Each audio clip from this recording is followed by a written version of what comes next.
how to outsmart a narcissist using psychology. You know that feeling when you walk away from a conversation and think, wait, how did I end up being the bad guy? That's not confusion. That's manipulation at work. I've been there too. But once you understand the psychology behind it, everything changes, especially the last trick. It's the quiet move that changes the dynamic for good. 1. You agree. Strategically. Picture this. They're mid-monologue about their latest achievement, clearly expecting applause. Instead of pushing back or rolling your eyes, you nod, just once, like you're observing an exhibit in a museum. This is not submission, it's containment. By agreeing strategically, you feed their ego just enough to keep them predictable.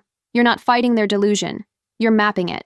They mistake your calm for compliance, but in reality, you're collecting data. Their tells, their triggers, their fragile pressure points. When you later shift direction or withdraw attention, they won't know when you stopped listening. Only that somehow the spotlight they feed on has dimmed. 2. You use silence like a mirror. When a narcissist tries to bait you into a reaction, your silence is psychological warfare. Most people rush to defend themselves or explain. That's oxygen to a narcissist's fire. But when you go quiet, it's like taking away the sound in a horror movie. Suddenly, their performance feels awkward, overacted, exposed. They'll fill the silence with more words, more stories, trying to break through.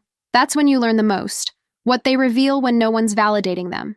Silence isn't passive. It's a mirror that shows them what they truly are. Loud, hollow, desperate for echo. 3.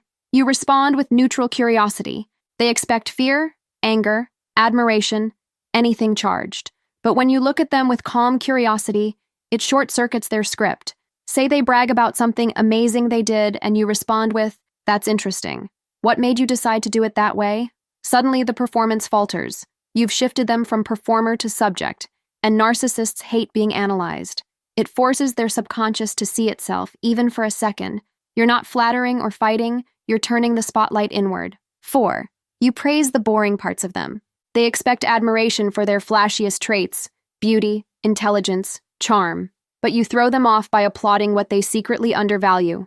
Compliment their consistency, their planning, their follow-through. Why? Because narcissists build identity around spectacle. By focusing on the unglamorous, you destabilize their need for validation. They'll start performing less because you've made the show irrelevant. It's subtle conditioning.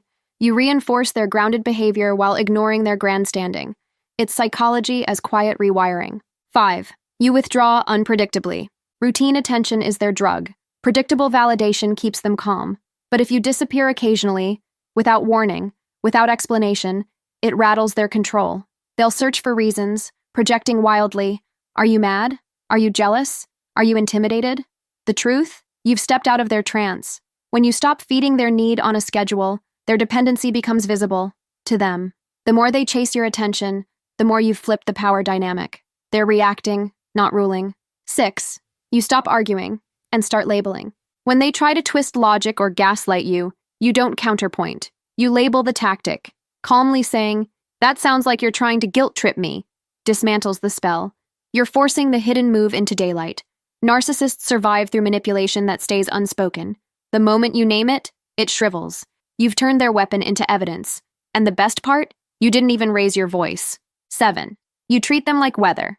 Not a storm you must stop, but a forecast you simply prepare for. This final shift is the ultimate outsmarting. Emotional detachment disguised as calm understanding. Narcissists thrive on reaction, but when you treat their drama like rain, expected, temporary, unpersonalized, they lose access to your emotional core. You become unreadable, untouchable. And the more you detach, the more they chase the control they can no longer find. That's not revenge.